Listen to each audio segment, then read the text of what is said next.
साम दाम दंड भेद झूठ बोल के साजिशें करके लोगों को बदनाम करके फुलेरा की नई पंचायत बनती है। दिल्ली सरकार भी फुलेरा की नई पंचायत की तरह बिहेव कर रही है। साम दाम दंड भेद करके, एजेंसीज को दुरुपयोग करके, पुलिस का दुरुपयोग करके, सारी चीजों का दुरुपयोग करके इन्होंने फुलेरा की नई पंचायत बना ली। लेकिन इनके साथ प्रॉब्लम यह कि इनको अब सरकार चलानी नहीं आ रही, और क्योंकि इनको सरकार चलानी नहीं आ रही तो कुछ भी ऑर्डर ले रहे हैं, कुछ भी ऑर्डर दे रहे हैं। ये नोटिफिकेशन है government of national capital territory of Delhi transport department 20/2/2024 20/2/2024 को दिल्ली की सरकार ने नॉर्म्स बना दिए कि दिल्ली के लोगों की मेहनत की कमाई की गाड़ियों को कैसे उठाया जाएगा, कैसे तोड़ा जाएगा, कैसे खत्म कर दिया जाएगा। मैं पढ़कर सुनाना चाहता हूं। बकायदा एक पॉलिसी बनाकर उनके ऊपर तुगलकी फरमान, जैसे औरंगजेब का फरमान होता था, उसी तरह का फरमान दिल्ली की सरकार ने क्या जारी किया। The enforcement agency should conduct continuous enforcement drive for phasing out end of lifeless from public places of Delhi and should send daily report. रोज की रिपोर्ट दो और पब्लिक प्लेसेस से भी उठा उठा के उनको लेके जाओ। और इनको जब इनसे सरकार नहीं चलानी आ रही तो जो फायदा उठाने वाली ताकतें हैं सरकारों का, वो सरकारें चला रही हैं। मैं आज आपसे जिस मुद्दे पे बात करने आया हूं वो दिल्ली के कम से कम 61 लाख परिवारों का दर्द है। हम सब जानते हैं पिछले कुछ दिनों से कि 1 जुलाई से दिल्ली की सरकार ने, फुलेरा की नई पंचायत ने दिल्ली के लोगों के लिए उनकी गाड़ियां चलाना मुश्किल कर दिया है, उनकी मोटरसाइकिल चलाना मुश्किल कर दिया है। The end of vehicles found playing on parked in public places will be impounded, seized by enforcement agency and shall be handed over to the for seizure memo। उनको impound कर दिया जाएगा, सीज कर लिया जाएगा। देखिए तुगलकी फरमान क्यों किया जा रहा है। ये सब 10 साल तक दिल्ली की अकेली देश की ऐसी स्टेट है, ऐसा डिस्ट्रिक्ट है, ऐसा राजधानी है, ऐसा यूटी है जिसके अंदर 10 साल और 15 साल के व्हीकल चलना पे मनाही है। और दिल्ली की सरकार ने जानबूझकर इस ऑर्डर को फर्दर इंप्लीमेंट किया, बजाय कि जाके सुप्रीम कोर्ट को और एनजीटी को बताते और काम नेक करते जिससे दिल्ली का पोल्यूशन कम होता। इसकी बजाय उन्होंने नए कार डीलरों से पैसा लेकर उनसे लेन देन किया और उस लेन देन के एवज में एक कानून बनाकर रख दिया। ये देखिए अगली उनका ऑर्डर आया है फुलेरा की नई पंचायत वालों का कि दिल्ली में 10 साल और 15 साल पुरानी गाड़ियों को अब फ्यूल नहीं मिलेगा। बहाना पॉल्यूशन का, निशाना आम आदमी को लूटने का। 18 लाख कारें हैं और 41 लाख बाइक्स हैं। कुल मिलाके 61 लाख परिवार हैं जिनके व्हीकल्स पर भारतीय जनता पार्टी की सरकार के इस फैसले की वजह से गाज गिर रही है। और ये उनके व्हीकल्स पे नहीं गिर रही, उन परिवारों पे गिर रही है। वो आज खून के आंसू रो रहे हैं। क्यों? क्योंकि उनकी गाड़ी तो ठीक है, उन्होंने मेंटेन करके रखी हुई है, उनकी गाड़ी फिट है। 50,000 किलोमीटर तो छोड़ो, 20-20 हजार किलोमीटर तक नहीं चली हैं बहुत सारी गाड़ियां। पॉल्यूशन कंट्रोल के जितने मापदंड हैं, पीयूसी के जितने स्टैंडर्ड्स हैं, सब पे उनकी गाड़ी एकदम फिट है, मेंटेन करके रखे हुए लोगों ने गाड़ियां। लेकिन क्योंकि अब पेट्रोल डीजल नहीं मिलेगा उनको, क्योंकि नई पंचायत का आदेश है फुलेरा की कि नहीं साहब ये गाड़ियां नहीं रहेंगी, नई गाड़ियां खरीदिए आप, नई मोटरसाइकिल खरीदिए आप। तो एक तरह से भारतीय जनता पार्टी 61 लाख परिवारों को दिल्ली के मजबूर कर रही है कि नई कारें खरीदिए, नई मोटरसाइकिल खरीदिए, हम आपको पुरानी मोटरसाइकिल पर नहीं देखेंगे, पुरानी मोटरसाइकिल, पुरानी बाइक आपको घर में नहीं रखने देंगे। तो कुल मिला के देखें तो ऑटोमोबाइल कंपनियां सबसे ज्यादा फायदे में है।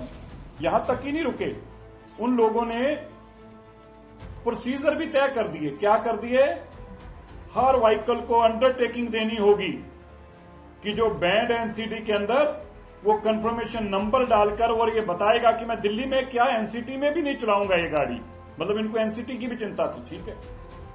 End of lifeless should be impounded for second time. अगर पहली बार उसका चलान करेंगे लेकिन दूसरी बार तो उसको वापस ही नहीं करेंगे, उसकी गाड़ी को इम्पाउंड कर लेंगे।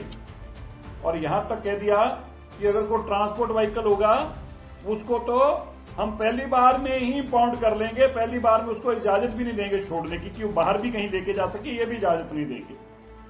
फिर क्या किया हमारे यहां पर, आप सुनकर हैरान होंगे, कोई स्क्रैप का यूनिट ही नहीं है और स्क्रैप के रेट भी तय कर दिए। 90% of the Phyllis scrap component जो है उसके तहत गाड़ी को बहुत मुश्किल, अगर कोई मर्सिडीज गाड़ी भी होगी उसको भी 80-90 हजार रुपया मिलेगा। ये क्यों किया गया? नई गाड़ियों के साथ, नए डीलरों के साथ हाथ मिलाकर किया गया।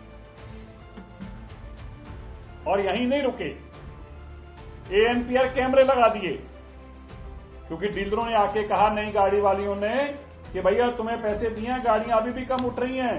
बोले अच्छा हम और उठाते हैं। हम ये चांदी किसकी हो रही है? लोग दुखी हैं।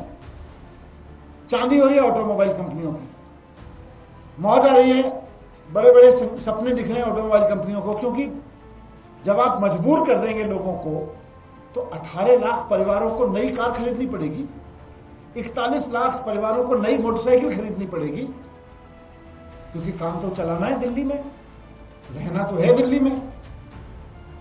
तो पूरा का पूरा मिडिल क्लास दिल्ली का इस वक्त दुखी है इस बात से। और कौन लोग हैं ये जो इस भारतीय जनता पार्टी के इस फैसले से इसकी चपेट में आ रहे हैं?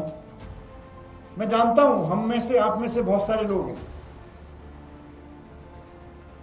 सैलरीड क्लास, एक आम सैलरी पाने वाला इंसान 4-5 साल अपनी सैलरी में से बचत करता है, तब जाके एक मोटरसाइकिल या एक कार लोन पे लेता है। 5 साल, 8 साल, 10 साल के लिए लोन पे लेता है। और भारतीय जनता पार्टी कह रही है अब आपको तेल नहीं मिलेगा। कोई आदमी दफ्तर, सैलरी वाला आदमी दफ्तर से घर जाता है, घर से दफ्तर आता है, अधिकतर बस में, मेट्रो में जाता आता है, लेकिन कभी कभी गाड़ी से भी आता जाता है। बच्चों को मार्केट ले जाने के लिए कार खरीद के रखता है, किसी पारिवारिक सामाजिक फंक्शन में जाने के लिए कार खरीद के रखता है। उसकी कार 10,000 किलोमीटर भी नहीं चली होगी, अभी लोन भी नहीं उतरा होगा उसकी गाड़ी का, लेकिन भारतीय जनता पार्टी कह रही है अब नई कार खरीदो, अगर कार रखनी है तो नई कार खरीदो।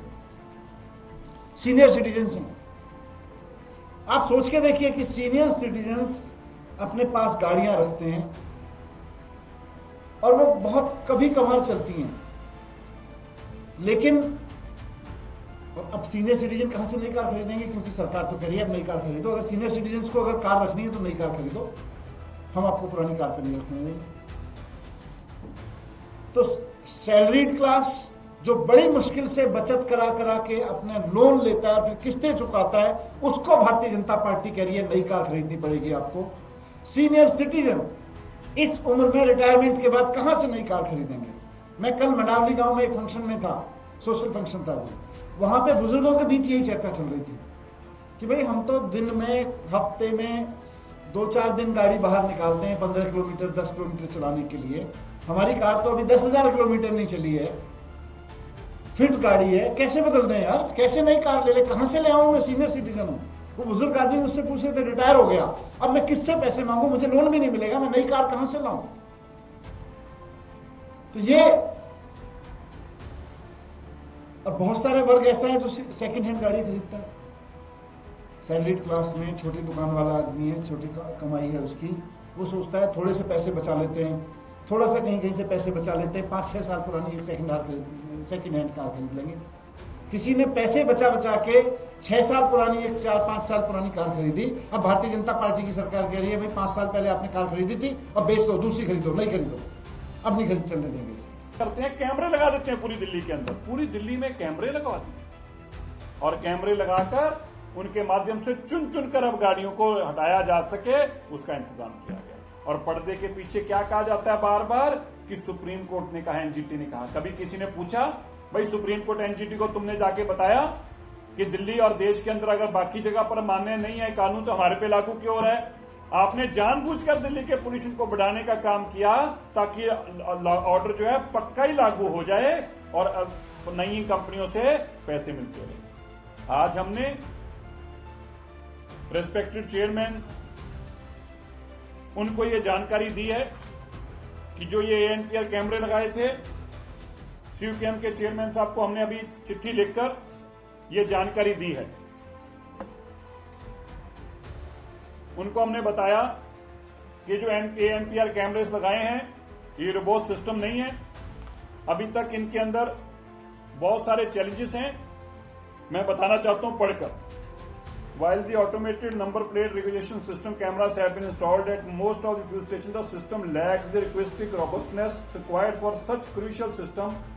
Some of them they are crucial issues related to technological glitch, camera placement, sensors not working, speakers manipulation. ये स्पीकर्स भी मैनिपुलेटेड हैं, ये भी कोई चल नहीं रहे, कोई बोल रहा है कोई नहीं बोल रहा, ये माल फंक्शन एक अलग से है। इसके साथ ही सेंसर्स की प्लेसमेंट, ये सब चैलेंजेस हैं। इसके साथ साथ ये इंटीग्रेटेड भी नहीं है, एनसीआर के डेटा के साथ अभी तक इंटीग्रेटेड भी नहीं हो पाए। इसके साथ साथ एंड ऑफ लाइफ जो है, इसमें एक और चैलेंज आ रहा है हमें, वो है कि एचएसपी जो हाई सिक्योरिटी रजिस्ट्रेशन प्लेट्स हैं, इनमें से भी जो जिन पे नहीं है उनको ये आइडेंटिफाई नहीं कर रहा। पेट्रोल पंपों पे झगड़ा हो रहा है कि भाई ये भी 10 साल से पुरानी गाड़ी है, तुम इसको क्यों नहीं छेड़ रहे। तो ये एक नई बीमारी वहां पर खड़ी हो गई, क्योंकि जो एचएसआरपी प्लेट्स नहीं है उनको ये आइडेंटिफाई नहीं कर पा रहा। इसके साथ ही इसमें एरर्स भी आ रहे हैं और इसकी इंप्लीमेंटेशन में दिक्कतें और चैलेंजेस भी हैं। हमने ये भी बताया कि किस तरह से गुड़गांव, फरीदाबाद और गाजियाबाद और बाकी एनसीआर के अंदर भी ऐसा कोई कानून अभी तक लागू नहीं हुआ। अगर कोई दिल्ली में नहीं फ्यूल मिलेगा तो उसको जाके गुड़गांव में, फरीदाबाद से ले लेगा। तो इसका लाभ कैसे होगा? इसका लाभ तभी होगा जब इसको रोबोट सिस्टम किया जाए और सारी जगह पे बराबर किया जाए।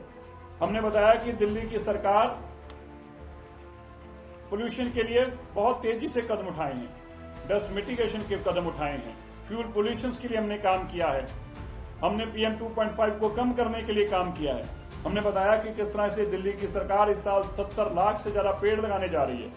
हमने बताया कि किस तरह से PUC जो पोल्यूशन अंडर कंट्रोल सर्टिफिकेट है उसको हम और मुस्तैदी से जानकारी ले रहे हैं, थर्ड पार्टी उसकी जानकारी लेके, पिछली सरकार ने जो स्कैंडल उसमें भी किया था उस तरह का कुछ ना हो, उसके लिए भी हमें पक्का कदम उठा रहे हैं। हमने ये भी बताया मैंडेटरी किया गया, हाई राइज बिल्डिंग्स के अंदर एंटी स्मोक गन्स लगाई जा रही है और उनको मैंडेटरी कर दिया गया है। हमने बताया कि किस तरह से दिल्ली की सारी PWD की सड़कें जो हैं वो मैकेनिकल रोड स्वीपर के माध्यम से अब साफ की जाएंगी, ताकि PM 2.5 डस्ट जो है पार्टिकल्स ना बने, और साथ में इनके साथ एंटी स्मोक गन और वाटर स्प्रिंकलर्स भी इंटीग्रेटेड होंगे, ताकि दिल्ली के वातावरण को और स्वच्छ किया जा सके। हमने जानकारी दी कि 500 स्क्वायर मीटर से ऊपर की जितनी भी कमर्शियल हो, रेजिडेंशियल हो, कोई भी कंस्ट्रक्शन है उसको मैंडेटरी कर दिया, उसको हमारी 14 नॉर्म्स को लगाना, पूरा करना, और साथ में हमारे दिल्ली पोल्यूशन कंट्रोल के पोर्टल के ऊपर अपने आप को रजिस्टर करना, ताकि वहां पे भी PM 2.5 को रोका जा सके, वो ना बढ़े, नॉर्म्स के मुताबिक रहे।